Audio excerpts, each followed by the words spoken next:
اپنے سامنے جو ہے اپنے ایک ایک کر کے چراغ گل ہو رہے ہیں، خاندان سارا ختم ہو رہا ہے، شیر خوار بچے شہید ہو رہے ہیں۔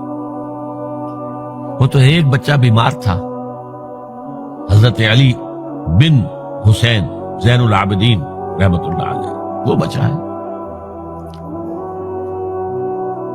لیکن اصل میں شرافت اور مروت جو ہے وہ بسا اوقات اپنی شرافت کی وجہ سے مار کھا جاتی ہے۔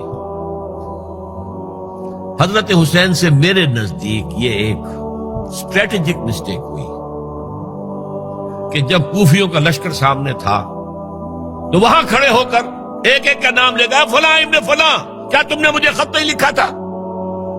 اے فلاں ابن فلاں کیا تم نے مجھے خط نہیں لکھا تھا؟ سب کے راز فاش کر رہے ہیں، اور دیکھو یہ میرے پاس یہ تھیلے بھرے ہوئے تمہارے خطوں کے موجود ہیں، تم نے مجھے بلایا اور میں آیا۔ یہ بات تھی جس کی بنا پر اب ان کے لیے کوئی چارہ نہیں تھا کہ انہیں شہید کر دیں، ورنہ تو یہ ہمارا بھانڈا پھوڑ دیں گے جا کر یزید کے پاس، تو ہماری کھالیں کھنچ جائیں گی۔ یہی وجہ ہے کہ حضرت حسین نے 3 آفرز کی، مجھے واپس مدینے جانے دو، نہیں، مجھے یزید کے پاس جانے دو، نہیں،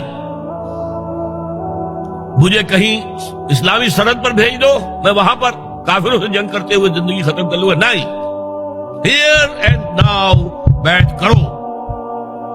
یہ حضرت حسین کی شرافت، غیرت، حمیت، مروت اس کے خلاف۔